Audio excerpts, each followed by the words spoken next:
बता वरना मैं पुलिस को फोन कर दूंगी। बता तूने अपने पकौड़ों में क्या मिलाया था। शांत हो जाइए, हम लोग बैठ के बात करते हैं। हाँ बेटा, पहले हमें ठीक से बता क्या हुआ है, उसके बाद हम बात का कोई हल निकालेंगे।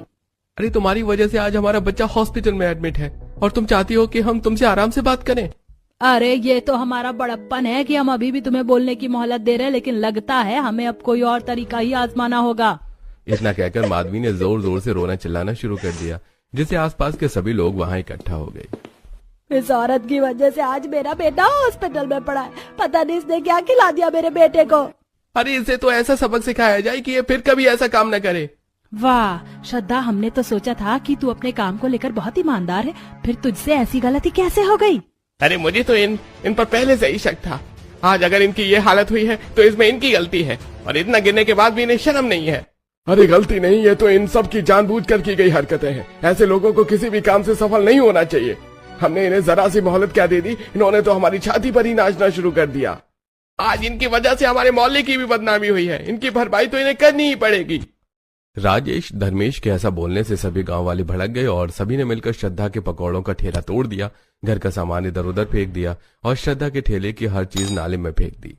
वहीं श्रद्धा और उसका परिवार उन्हें लगातार लेकिन माफी हुआ क्या था, जिसकी वजह से उस बच्चे की तबीयत खराब हुई और उसके माता पिता ने श्रद्धा के घर का ये हाल बना दिया। जानने के लिए हमारे साथ चलिए कहानी में थोड़ा पीछे।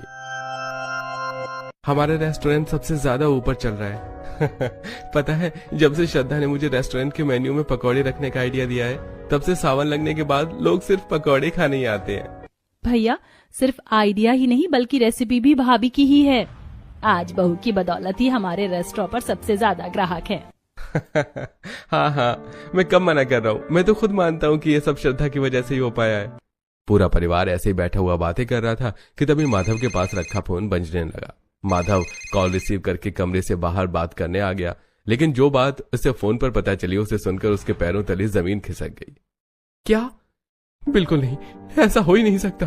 अरे मेरे सभी वर्कर्स बहुत ईमानदार हैं, वो कभी किसी चीज से बेईमानी नहीं करते। अरे खास तौर से खाने में तो बिल्कुल भी नहीं। तुम वही रुको, मैं अभी आता हूँ। माधव की इस तरह घबराई हुई आवाज को सुनकर उसके माधव बिना कुछ बताए ही रेस्टोरेंट पर चला गया। वहां जाकर उसके मैनेजर ने उसे सारी बात बताई। सर, आज जो रेस्टोरेंट में FSSAI वाले आए थे, उन्होंने हमारे खाने में कुछ ऐसे खाद्य पदार्थ पाए जो कि इस्तेमाल करने अलाउड नहीं है, इसलिए उन्होंने हाथों हाथ हमारे रेस्टोरेंट का लाइसेंस कैंसिल कर दिया। नहीं, ये नहीं हो सकता। मैनेजर सचिन, मैंने तुम्हें यहाँ क्यों रखा हुआ है? हाँ, और आज तो मैंने तुम्हें खास तौर से बहुत ज्यादा ध्यान रखने के लिए